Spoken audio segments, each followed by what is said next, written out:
बिहार में एक बार फिर जेडीयू एनडीए की सरकार।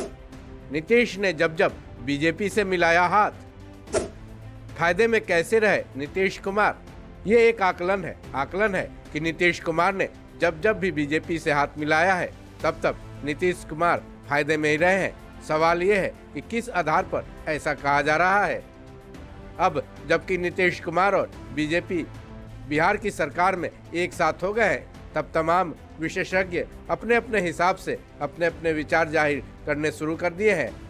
वहीं 2009 से 2019 तक के हुए लोकसभा चुनाव के इतिहास को देखें तो इसकी तस्वीर और भी साफ नजर आती है, क्योंकि इनके आंकड़ों को देखने पर पता चलता है कि बीजेपी का साथ हमेशा से ही नीतीश कुमार के लिए फायदे वाली रही है। चलिए जानते हैं कैसे। सबसे पहली बात, लोकसभा चुनाव 2024 के मद्देनजर इससे पहले भी नीतीश कुमार ने जब जब लोकसभा चुनाव से पहले बीजेपी के साथ हाथ मिलाया, सीटों पर जीत के मामले में उनको फायदा हुआ।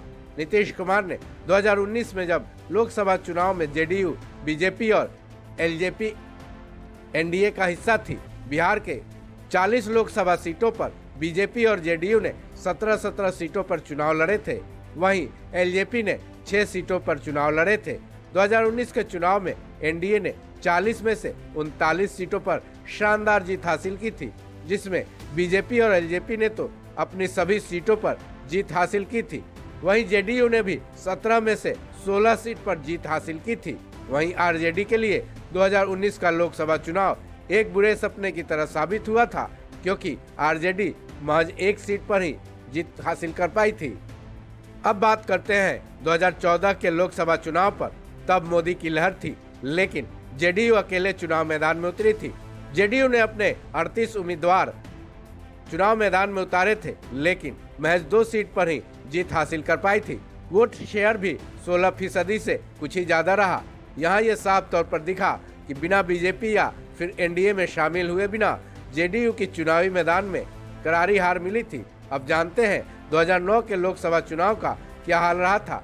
2009 में जेडीयू एनडीए का हिस्सा थी। इस चुनाव में जहां गठबंधन ने 40 में से 32 सीटों पर कब्जा किया था, वहीं जेडीयू ने 25 सीटों पर अपने उम्मीदवार खड़े किए थे। उनमें से जेडीयू के 20 उम्मीदवारों ने शानदार जीत हासिल की थी। ऐसे में लोकसभा चुनाव के इतिहास ने यह साफ कर दिया है कि नीतीश ने जब जब बीजेपी या फिर एनडीए के साथ हाथ मिलाया, वो फायदे में ही रहे हैं। तो क्या इन्हीं आंकड़ों का हिसाब किताब लगाते हुए नीतीश कुमार ने एक बार फिर से लोकसभा चुनाव से ठीक पहले एनडीए से हाथ मिला लिया है?